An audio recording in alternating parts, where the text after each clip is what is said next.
Alain, propos d'un Normand. Sorbonne et Descartes. L'étudiant me dit: il y a quelque chose de plus triste encore que cette explication d'un génie artiste par de petites causes et conditions.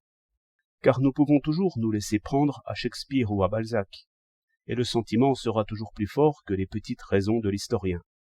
Mais quand il s'agit des penseurs de premier rang, comme Platon, Descartes ou Kant, qui cherchons-nous? Des idées pour notre avenir.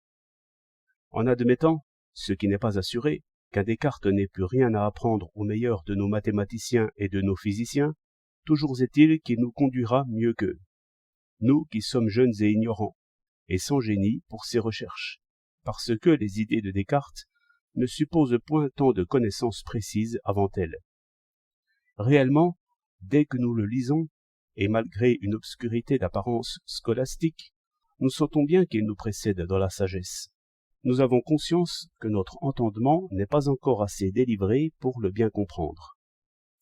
Voilà pourquoi nous allons nous asseoir, en Sorbonne, aux leçons d'un maître commentateur.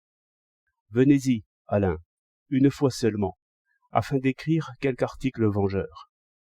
Non seulement il est visible que le commentateur ne comprend pas une idée de son auteur, ce qui est déjà à regretter, bien plus, il voudrait nous prouver qu'il n'y a rien du tout à comprendre dans ces livres déjà vieux de plus de 2 siècles.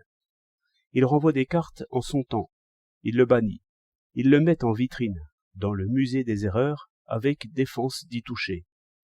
Si c'était vrai qu'il n'y a rien à prendre dans Descartes, même pour un entendement de première valeur, il faudrait n'en plus parler. Mais ce n'est pas vrai.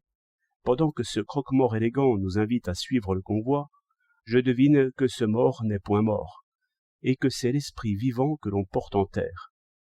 Mais personne ne m'aide à le comprendre. Est-ce là de la culture? Non, je n'écrirai point d'article vengeur.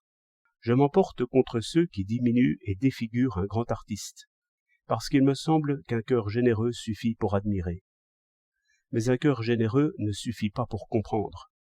Et votre commentateur est sans doute de bonne foi. C'est l'entendement qui lui manque.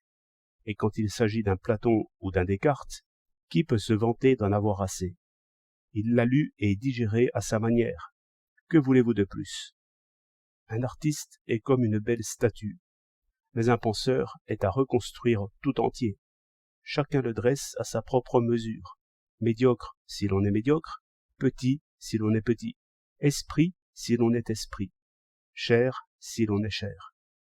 Et après tout, si des cochons, par la négligence de sa nourrice, avaient dévoré Descartes enfant, ils en auraient fait de la chair à saucisse. 3 février 1911.